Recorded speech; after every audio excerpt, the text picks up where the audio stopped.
안녕하십니까. 12시 40분 인사드립니다. 박민영의 SNS 박민영입니다. 과거에요. IMF, 외환위기나 혹은 글로벌 금융위기를 겪었던 분들, 한마디로 주식시장에 오래 계셨던 분들의 주식 전략 혹은 주식 스토리를 듣다 보면 요즘의 흔들림에 대해서도 생각보다 좀 평화롭게 받아들이고 있더라고요. 그런 모습을 보면서 문득 그런 생각을 했어요. 그들의 과거 이 역경이 결국 경력이 된 게 아닐까. 이 주식시장도 한 해 한 해가 쌓이면서 나름의 스토리, 그리고 시장에 이맘때쯤에 뭘 하잖아, 이맘때쯤에 모터쇼를 하잖아, 연말이면 배당 주잖아, 이런 이야기들이 익숙해지기 시작하면서 조금은 보는 시야가 넓어집니다. 변동을 겪고 지금 오는 시장의 흔들림을 겪고 과연 이게 또 내년에는 하나의 경력이 될 수 있지 않을까 생각을 해봅니다. 역경이 경력이 될 수 있도록 열심히 달려보도록 할게요. 박민영의 SNS 시작합니다.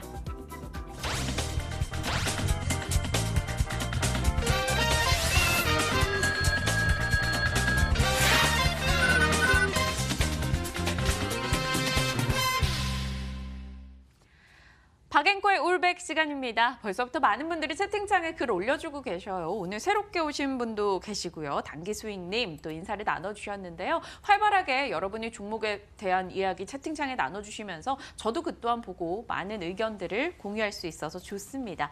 오늘 함께하는 두 분과 종목 이야기 또 나눠봐야겠죠. 권홍섭 대리님, 김진경 팀장님 모셨습니다. 두 분 어서 오세요. 네, 안녕하세요. 안녕하십니까.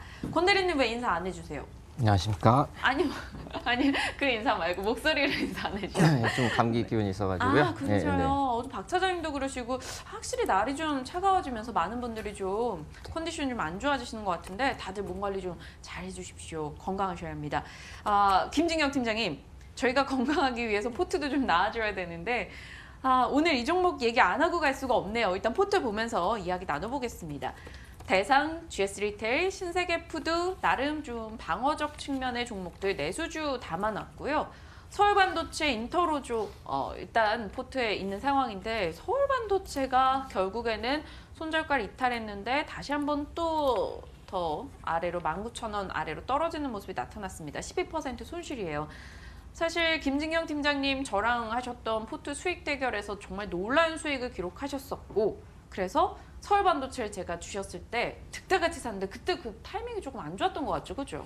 네, 사실 서울반도체를 추천했을 당시 갑자기 10월 대폭락장이 좀 겪으면서 좀 힘들었던 종목이었던 것 같은데 일단은 물론 여러 가지 내년도 실적 개선이라든지 중장기 성장성은 충분히 남아 있습니다. 다만 최근에 조금 굉장히 흐름이 시장에 좀 민감하게 반응한 게 아닌가라고 판단되는데요. 요즘에 이제 어제도 그랬듯이 국내 증시 자체가 좀 글로벌 이슈에 민감하다 보니까는 시장이 전체적으로 침체가 되는 듯한 분위기가 나오고 있습니다. 그렇기 때문에 서울 반도체의 경우는 일단은 냉정하게 제가 제시를 해드렸던 손절가를 이탈했기 때문에 일단은 1차적으로 좀 리스크 관리를 하시되 추가적으로 다시금 저가 매수 타이밍을 좀 노릴 수 있다면은 제가 그때 좀 오히려 다시금 매수 사인을 드리는 게 낫지 않을까라고 생각이 듭니다. 오늘 매도해보자 의견을 주셨고 다시 한번 움직임이 나올 때 매수를 할 수 있도록 전략을 주시겠다 얘기 주셨어요. 권홍섭 대리님, 서울반도체 매도 권 대리님도 찬성 오케이십니까? 네, 일단 라인을 이탈했기 때문에 손절 라인은 원칙으로 지켜가시는 게 나을 것 같습니다. 알겠습니다. 서울반도체. 참 오랫동안 끌고 왔던 종목이에요. 박앵커의 올백 포트 내에서 아마 가장 오래 있었던 종목이지 않을까 생각이 드네요. 결국에는 일단 손절 라인 이탈을 거듭했기 때문에 보내주도록 하겠습니다. 여러 차례 기다렸고요. 소폭 올라오는 듯 하기도 했었습니다만 너무 이거 누르기 싫네요. 보내줄 수 있을 때 또 보내는 게 필요하기도 한데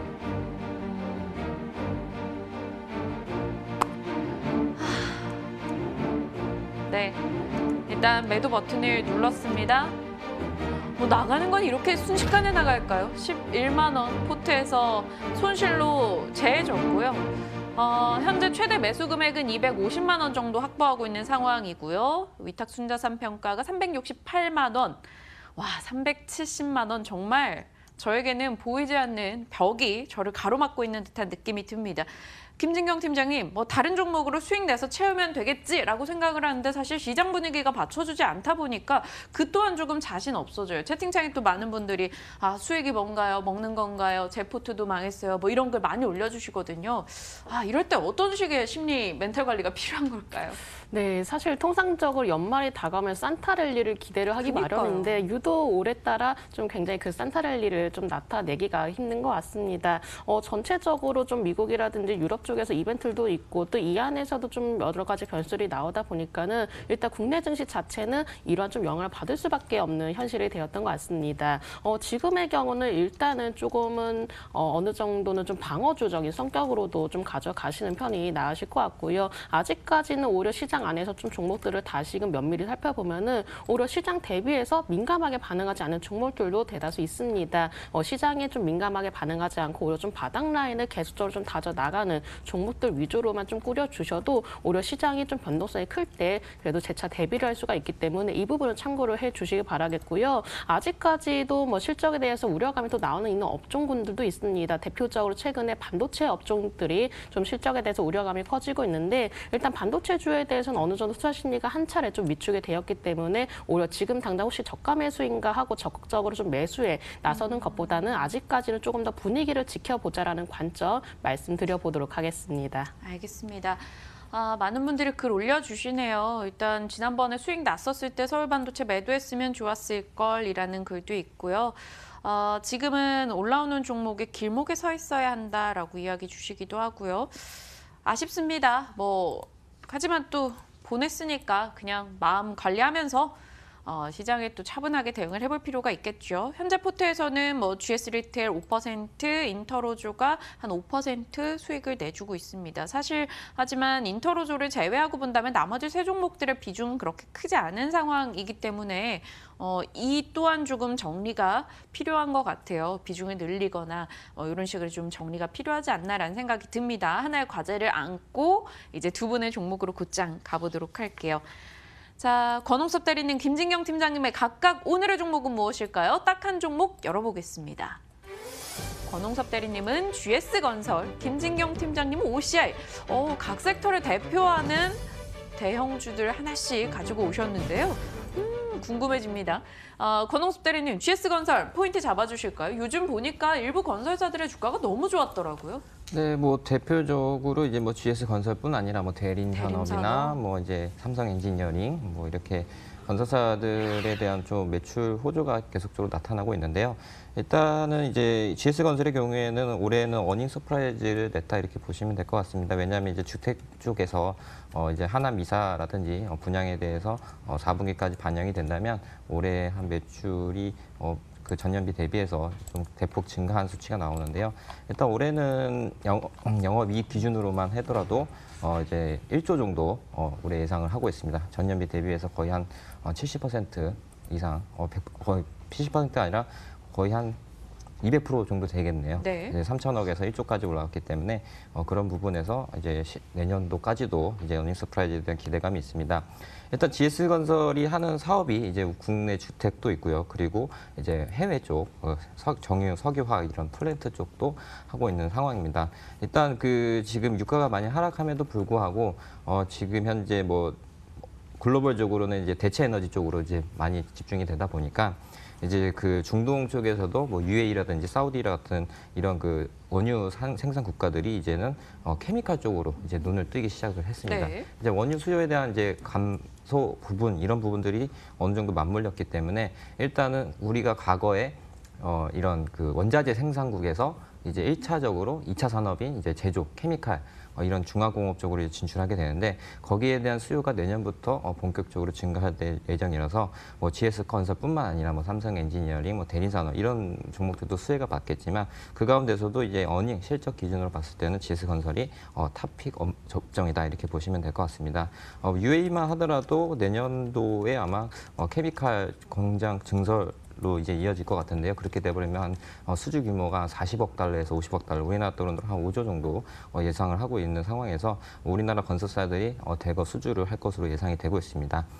그리고 이제 GS건설이 이제 베트남 쪽에서 계속적으로 이제 진출을 계속적으로 과거부터 하고 있었죠. 지금 글로벌 이제 자이로 해가지고 현재 그 베트남에서 분양가가 가장 높은 나라가 그 브랜드 1위가 GS건설의 자이고요. 그리고 2위가 그 베트남 국영 기업인 회사가 2위를 하고 있고 나머지 3, 4, 5는 이제 그 지역 건설 사업들 하고 있는데 그만큼 GS건설에 대한 프리미엄을 엄청나게 지금 주고 있는 상황입니다. 또한 이제 12구역이죠. 거기에 대해서 이제 GS건설이 부지를 매입을 해놨기 때문에 19년도부터 이제 착공이 들어가게 되면은 장부가액이라든지 아니면 나중에 후에 분양에 대한 매출이 발생할 것으로 예상이 되기 때문에 이제 국내 플랜트 이쪽의 매출보다는 또 베트남 쪽에서도 새롭게 매출이 할 수 있다는 이런 그 긍정적인 점에서는 앞으로 GS건설이 상승할 여력이 크다 이렇게 보시면 될 것 같습니다. 현재 뭐 차트상으로 보더라도 이게 지금 월봉을 보고 계시는데요. 거의 2013년부터죠. 2013년부터 거의 5년 정도를 쉬었습니다. 네. 그 이유가 이제 과거에 우리가 그 저가 해외 수주로 인해서 계속적으로 적자가 났었고 거기에 대한 그 불량 매출이 이제부터는 점점 해소를 하고 있는 상황이고 EPC 업체들이 그러면 우리나라만 적자냐? 그러면은 해외 부분에서도 뭐 스페인이라든지 대형 EPC 업체도 다 적자가 남아 있는 상황에서 우리나라는 그것보다 빨리 한 2년 정도 앞당겨서 어떻게 보면 재무적으로 리스크를 좀 해소하고 가고 있는 상황이기 때문에 다시 한번 이제 재평가 시기에 도래가 왔다 이렇게 보시면 될 것 같습니다. 또한 이제 만약에 이제 월봉 기준으로 5만 원 선 넘게 된다면 그 위에 이제 6만 6천 원까지도 이제 올라갈 수 있는 큰 여력이 있다고 이렇게 보여지고 있고요. 내년 상반기에는 뭐 반도체, 바이오 뭐 이런 것들보다는 이제 조선, 플랜트, 건설 이쪽에 좀 투자 포인트를 잡으시고 그때쯤에 내년 만약에 종목 주식을 계속 하고 싶으시다면은 이런 그 GS건설도 관심 있게 봐야 되는 종목이다 이렇게 보시면 될 것 같습니다. GS건설요. 앞서 누가 현대건설도 좋을 것 같은데라는 이야기를 했었어요. 현대건설은 일단 지금 오늘 한 4, 5% 정도 올라가고 있는데요. 네, 맞아요. 일단은 그 4분기 수준은 좋지 않습니다. 이제 거의 다 영업이익률이 5% 이내로 마진율이 낮기 때문에 저가형 수주가 많고요. 내년에 이제 1월 달이나 2월 달에 이제 4분기 실적의 그 어닝 시즌이 도래하는데 그때 실적 발표하고 그때 사도 늦지 않기 때문에 지금 추격 매수하는 거는 바람직하는 시즌이 아니다 이렇게 보시면 될 것 같습니다. 현대건설 같은 경우 오늘 외국계 창구에서 매수도 상당히 강하게 들어오고 있는데 일단은 조금은 더 지켜보자라는 이야기 주셨고요. GS건설에 조금 더 무게를 실어주셨습니다. 김진경 팀장님께서도 건설 섹터에 대해서 가끔 종종 얘기해 주셨던 걸로 기억하거든요. 저 다른 방송에서도 그렇고요. 일단은 이제 내년도가 기대가 되는 업종군들을 좀 살펴봐야 될 것 같습니다. 네. 근데 진짜 앞서 좀 말씀을 주셨지만은 내년도가 좀 기대가 되는 부분이 그동안에 주목받지 못했던 업종군 바로 건설주라든지 조선주에 조금 서서히 시선이 몰리고 있는데 일단 GS건설의 경우 일단 브랜드적인 면에서도 어느 정도 인지도를 좀 가지고 있고요. 사실 뭐 여러 가지 건설 사들이 굉장히 많이 상당히 되어 있지만은 특히나 건설주들의 경우는 브랜드의 이미지가 가장 중요하게 조금 그 이미지가 좀 박혀 있기 때문에 오히려 건설주를 투자를 하시려면은 대형 건설주 위주로 좀 관심을 더 보셔도 좋으실 것 같습니다. 특히나 큰 차이점이라고 한다면은 대형 건설사들이 또 해외 부분에서 수주를 기대를 해볼 수 있는 부분들이 있기 때문에 건설주를 좀 관심 있게 두신다면은 뭐 현대건설이라든지 GS건설이라든지 이렇게 대형 건설주 위주로도 관심을 더 보시면 도움이 되실 것 같습니다. 알겠습니다. 건설 섹터 자체에 대해서 최근 분위기가 상당히 좋기 때문에 좀 주목하면서 추이를 지켜보는 것도 필요할 것 같아요. 그중에서 한 종목을 골라보는 것도 분명 나쁘지 않고요. 이어서 김진경 팀장님의 종목으로 가겠습니다. OCI 살펴볼게요. OCI 같은 경우도 정말 올해 너무 안 좋았잖아요. 올해 18만 원 정도 했던 주식이 결국 8만 원대까지 갔다가 최근 들어서 다시 11월부터 좀 나아지고 있는 상황인데요. 오늘 장은 또 3% 정도 빠지긴 합니다. 이를 기회로 삼아서 사보자 이런 이야기신 거죠. 네, 그렇습니다. OCI는 오랫동안 우여곡절을 많이 겪었던 종목인데요. 맞아요. 네, 앞서 말씀드렸지만 이제부터는 내년도가 기대가 되는 업종군이라는 종목군에 관심을 두셔야 되실 것 같습니다. 사실 OCI가 좀 오랫동안 크게 하락했던 이유들을 살펴보면은 그 상반기에 시진핑 중국 국가주석이 지난 5월에 태양광 사업 지원 축소를 발표를 했었는데 그 이후로 계속적으로 주가가 하락세를 보였었고 약세를 면치 못하는 흐름들을 보였습니다. 하지만 올해는 오히려 4분기를 저점으로 시작을 해서 점차적인 실적 개선이 기대가 되고 있는데요. 지난달에 중국 에너지부에서는 2020년 말까지 태양광 설치 누계 목표를 210기가와트에서 250에서 270기가와트로 조정해야 된다라는 의견을 보이기도 했습니다. 이렇게 설치 목표 상황을 만약에 공식화가 될 경우에는 폴리실리콘의 어떤 글로벌적인 수요가 충분히 증가가 될 수가 있기 때문에 이런 부분 안에서 기대감이 서서히 좀 형성이 되지 않을까라고 판단되고요. 일단 업황에 대해서 이미 우려감이 너무나 크게 반영이 되었기 때문에 내년부터는 서서히 개선이 되는 모습도 확인을 해보시면 좋으실 것 같습니다. 지금은 최악의 상황을 좀 벗어나는 구간인 것 같습니다. 최바닥권이라는 점에 굉장히 좀 더 주목을 하셔야 되실 것 같은데 실제로도 좀 요즘 흐름들을 살펴보면 태양광 셀이라든지 모듈 가격이 서서히 바닥을 치고 나서 반등을 좀 보이는 모습도 나타내주고 있고요. 이렇게 셀과 모듈 가격이 지속적으로 좀 상승을 하게 된다면은 특히나 원료인 폴리실리콘 가격의 반등 가능성도 높아지고 있기 때문에 앞으로 이러한 분야에서도 충분히 기대를 해볼 만한 요소들이 남아있는 것 같습니다. 전체적으로 좀 업황 자체가 바닥권 탈출이 예상이 되고 있기 때문에 이렇게 좀 태양광 관련주 안에서도 좀 대장주인 OCI를 설명을 해드렸고요. 기술적인 흐름 좀 살펴보도록 하겠습니다. 일단 일봉산업 봤을 때는 서서히 정배열이 안정적으로 좀 만들어지고 있습니다. 최근 시장이 좀 조정임에도 불구하고 그래도 추세 자체는 크게 이탈 없이 안정적인 좀 정배열 우상향 흐름을 보여주고 있는데 기관에서도 요즘 들어서 거의 쌍끌에 가까운 매수세가 유입이 되고 있습니다. 기관에서 적극적인 좀 매수세가 유입이 되다 보니까는 주가의 상승 탄력도는 더욱더 강해지지 않았나라고 판단되고요. 주봉에서 봤을 때는 주봉은 최근에 바닥권에서 V자 반등을 그리면서 추세를 좀 만들어 나가고 있는데 전체적인 면을 봤을 때는 매물을 서서히 소화를 해 나가는 모습도 보이고 있습니다. 더군다나 업황 개선에 대한 기대감이 더해진다면은 단기적으로 61선 부근인 13만 원 제가 목표가 좀 제시를 해드리면서 최종 손절 라인의 경우는 10만 6천 원으로 제시해 드리도록 하겠습니다. 13만 원 단기적 목표가 그리고 10만 6천 원의 손절 라인까지 이야기를 해주셨어요. OCI는 굉장히 좋은 기억 갖고 계신 분과 굉장히 나쁜 기억을 갖고 계시는 분들이 과거에 뭐 매매하셨던 분들 좀 엇갈리더라고요. OCI, 권 대리님은 어떠세요? OCI에 대한 기억이? 이제 대부분 이제 한 40, 50대 분들 아마 손실을 좀 보셨을 거예요. 아마 30, 40대 분들은 네. 또 뭐 다시 좀 늦게나마 사가지고 뭐 이익을 보실 수도 있고. 왜냐면 이제 태양광이 좀 자체 사업이 그때는 어떻게 보면은 좀 기대감이 많았어요. 우리가 지금 2차 전지가 아직 뭐 전기차가 상용화 뭐 이제 140만 대 정도 나오고 있는데 그때 당시에는 이제 너무나 좀 성급하게 좀 그런 뭐 넓은 이제 미래적인 해안으로 이제 갔었던 부분들이 있었는데 그렇지만 이제 뭐 OCI의 경우에는 앞으로도 이제 그 대체 에너지가 아마 이제 글로벌적으로는 키워드가 될 거라고 예상이 되고 있습니다. 그 가운데서도 이제 태양 에너지. 물론 이제 우리나라의 경우에는 그 햇빛 그 조사량이 적기 때문에 태양광에 대해서는 약간 좀 보수적인 의견을 드리고 있지만 중국이라든지 미국 이런 쪽에서는 이미 대체 에너지에 대한 그 시장 개척이 지금 활발히 이루어지고 있기 때문에 그런 부분에서 폴리실리콘 가격이라든지 이런 부분들이 원자재 가격들이 올라간다면 당연히 OCI에 대한 상승 기대감도 있을 수 있겠죠. 그리고 이제 OCI가 이제 부강약품하고 이제 그 바이오시밀러 조인트 벤처 기업을 하나 만들었습니다. 네. 이제 대기업들이 이제 보통 이제 이런 대체 에너지도 중요하지만 이제 거의 다 바이오 쪽에 투자를 이제 뭐 미래 먹거리라고 생각하고 많이 투자를 하기 때문에 그래서 이제 삼성바이오로 시작을 해가지고 이제 뭐 포항공대도 이제 바이오를 한다고 얘기를 하고 있고 그런 부분에서 이제 OCI도 향후에 이제 부강약품과 함께 바이오 관련된 사업을 괜찮게 진행하게 된다면 주가가 다시 한번 재평가 받을 수 있기 때문에 지금 시점에도 한번 관심을 보여도 괜찮은 종목이다 이렇게 보시면 될 것 같습니다. 네.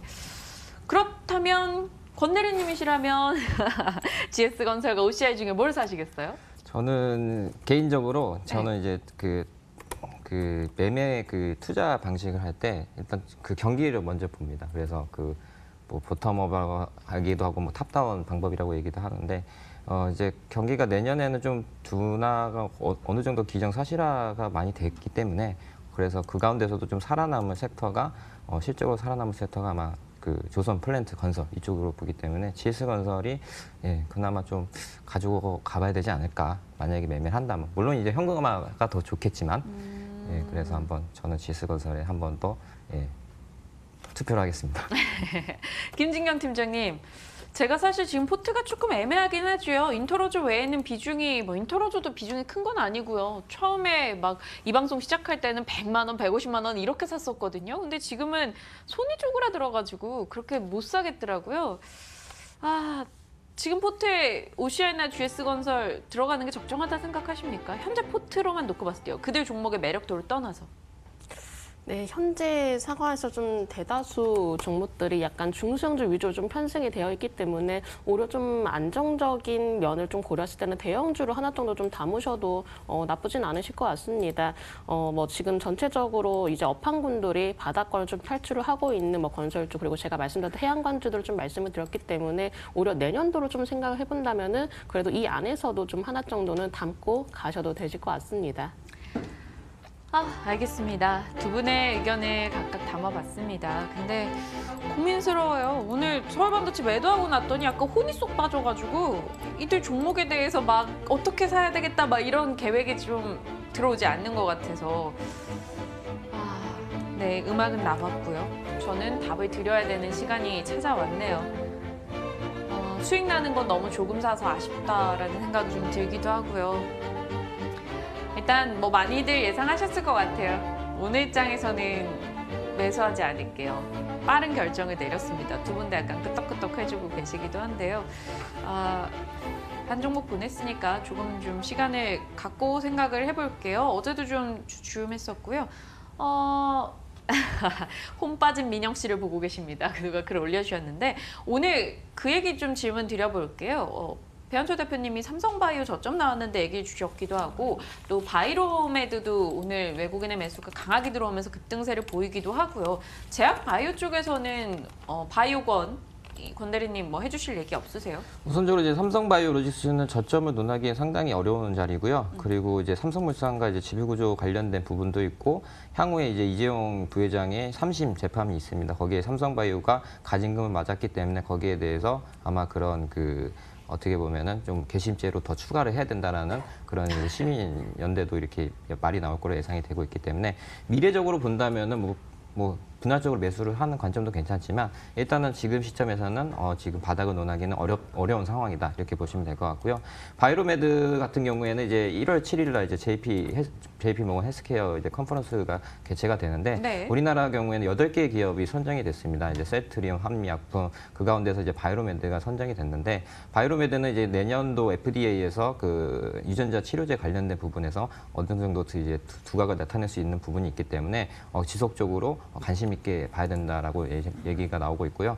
시장에서는 이게 만약에 그런 그 RNA 치료제가 상용화된다면 주가가 50만 원까지 갈 수 있는 그 정도의 그 좀 파괴력이 큰 종목이기 때문에 관심 있게 봐야 되고 이 지금 8개 그 종목군에서 그 시총이 작은 종목이 2개가 있습니다. 강스텐바이오하고 한독이 있는데 한독을 좀 유심히 좀 관심 있게 보시면 지금 현재는 이제 대형 셀트리온이나 이런 그런 종목들도 좋지만 일단은 지금 시총이 작은 종목들을 선별적으로 봐서 이번 JP 모건 헬스케어에서 재평가 받을 수 있기 때문에 과거에 칠라젠도 그랬고 HLB도 그랬고 이 연초에 이 JP 모건 헬스케어에 참여하는 기업들을 좀 분석해서 보시면은 좀 수익률에서는 어느 정도 기대할 수 있다 이렇게 보시면 될 것 같습니다. 바이로메드요. 50만 원 얘기를 해주셔서 깜짝 놀라기도 했어요. 김진경 팀장님께도 여쭤보고 싶은데 시간이 좀 허락하질 않네요. 제가 방송 끝나고 따로 여쭤보고 고민을 해보도록 하겠습니다. 권홍섭 대리님, 김진경 팀장님과 오늘 함께했고요. 내일 이 시각 인사드리겠습니다. 여러분 고맙습니다.